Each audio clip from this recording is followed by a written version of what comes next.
Hi Water Signs, Cancer, Pisces, and Scorpio. Welcome po sa ating channel. At ito ang inyong Daily Gabay Tarot Reading for October 26, 2023.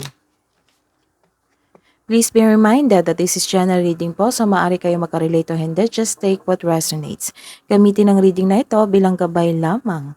Balik po kayo dito bukas para sa ating Daily Gabay Tarot Reading. Please like, subscribe, and click bell button for notification para po updated kayo sa Daily Tarot Reading natin. Maraming salamat po. Para po sa gusto magpa-reading, maaari nyo pong makuha ang link. Nasa description box po ito. Message lang po ako sa messenger. Maraming salamat po. Spirit guides, ano po ang ganap today ni Cancer, Pisces, and Scorpio ngayong October 26, 2023?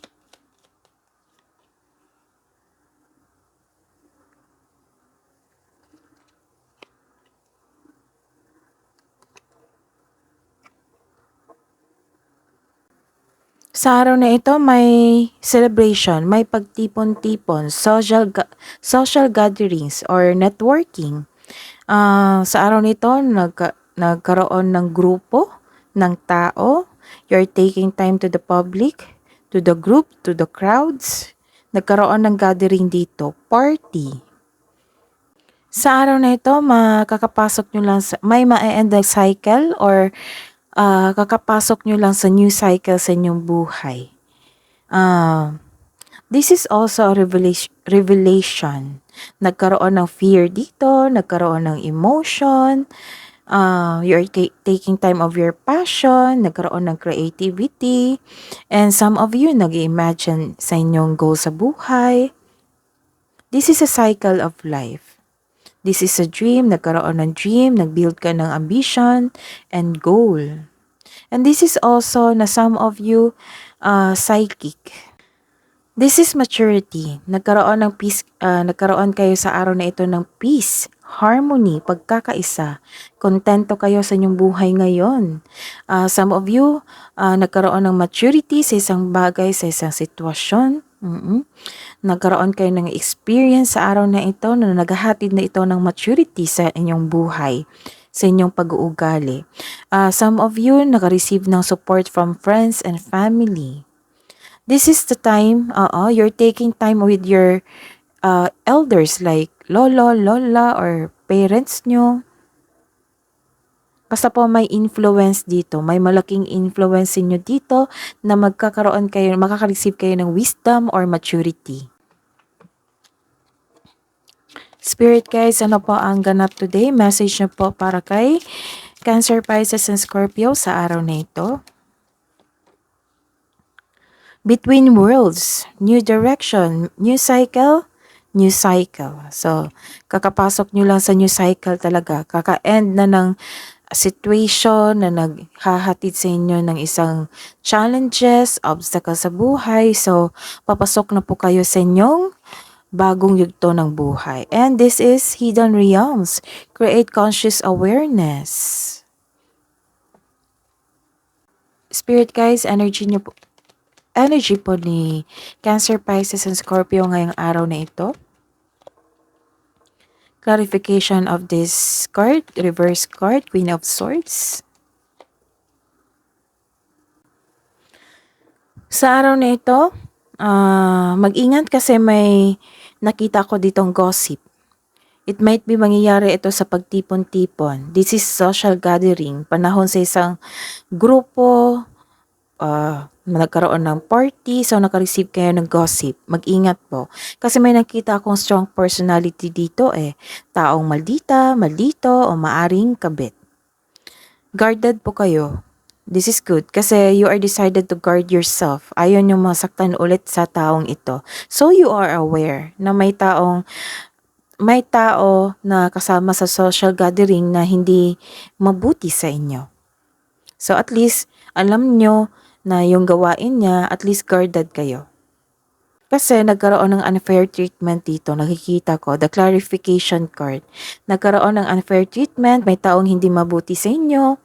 So nagkaroon ng disbalances, nagkaroon ng injustice. May tao rin dito na hindi honest sa inyo. Opo, kaya naka-receive kayo ng gossip. So, mag-ingat sa taong ito. This card warns you na mag-ingat sa taong may mali at masamang paratang sa iyo. Nagkaroon ng disbalanse either sa career, money, or sa isang importanteng sitwasyon ngayon. It might be this celebration. Na nagkaroon ng pagtipon-tipon, it might be a reunion. Let's see, career and money ni Cancer, Pisces, and Scorpio. Reverse card po sa Knight of Wands. Sa araw na ito, hindi kayo mapakali. Oo. Hindi ka mapakali ngayon at mainit ang iyong ulo. It might be may deadline ang inyong proyekto, given project, ayun. Hindi kayo mapakali at mainit ang inyong ulo. Magkakaranas kayo ng delay sa travel o inaantay nyo na mensahe or darating na tao. May delay dito. Nagkaroon din ng misunderstanding. Oo. Delays and misunderstanding are part of our life. Hindi ito ang sign na mag-give up ka. This clarification card, lumabas din ito dito na mag-ingat talaga sa taong masakit kung magsalita. Hindi mo alam kung kailan susugod o atras sa isang hamon kasi nawalan ka ng confident dito. Nagkaroon ng hindi pagpaplano dito, naging reckless, naging careless, wala kayong self-confidence kasi nagkaroon kayo ng hesitation to move forward dahil sa taong ito.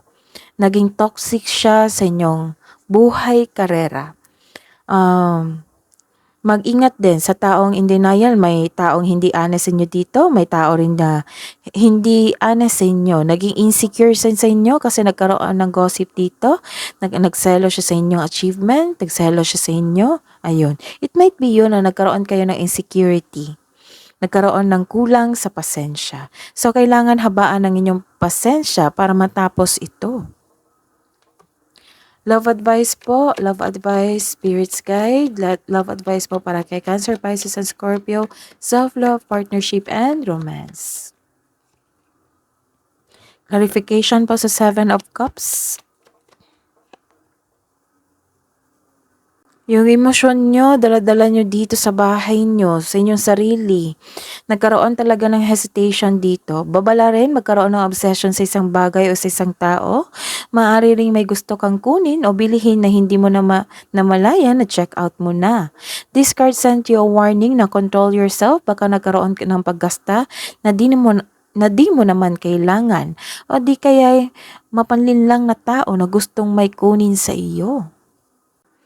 Mag-ingat sa taong ito, sa araw na ito, kasi may nakikita ko ditong sabotahe. Sabotahe or addiction. Kaya, ito, nagkaroon ng overspending dito. And this is the clarification na nagkaroon ng materialism or nagkaroon ng overspending sa inyong kaperahan. So, ingatan ang inyong kaperahan. This is a warning card na may isang pastime ka na maaaring maging bisyo. Kaya reflect kung ano ito para maiwasan itong ng mga maaga. This card tells you na you are only limited by what you believe is possible. May nakikita ako dito na toxic relationship. Nagkaroon ng unhealthy and toxic relationship to yourself, to your partner, sa kasamahan niyo sa bahay.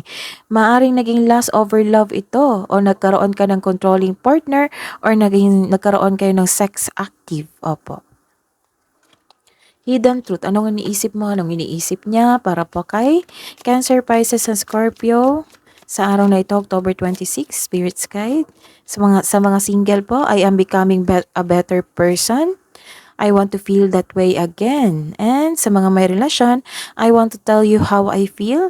Just being near you is intoxicating. Love advice po para sa mga single po. Use your hands. Take time to your passion. And take time to your family. Naubusan na kayo ng time sa inyong family. Take time to your partner. Take time to your family. Love advice po. Intense. The intensity of a true soul connection includes great highs and great lows. Baka nagkaroon kayo ng away sa araw na ito. Signs. Watch out for signs leading you true love. Kabuang advice nyo po, spirits guys, para po kay Cancer, Pisces, and Scorpio. A fiery climax approaches. Don't let pride get in your way. May nagsabi sa akin yung overspending. It might not be you. It might be your partner or kasamahan sa bahay. Message po from angels, archangels, guardian angels, spirits, guides. Message from Archangel Azrael. Azrael. It is time to let go. Let go of your emotions. Prepare for change. So may parating na changes sa inyong buhay. See? New direction. Changes sa inyong buhay. Message from Archangel Sandalphon. Tune into your divine potential. Bring the world into harmony. So dapat magkaroon kayo ng pagkakaisa sa isang grupo or sa inyong partner or sa inyong pamilya. That is your reading today. Water signs, balik po kayo dito bukas. Please like, subscribe, and click bell button for notification para po updated kayo sa daily tarot reading natin. Maraming salamat po.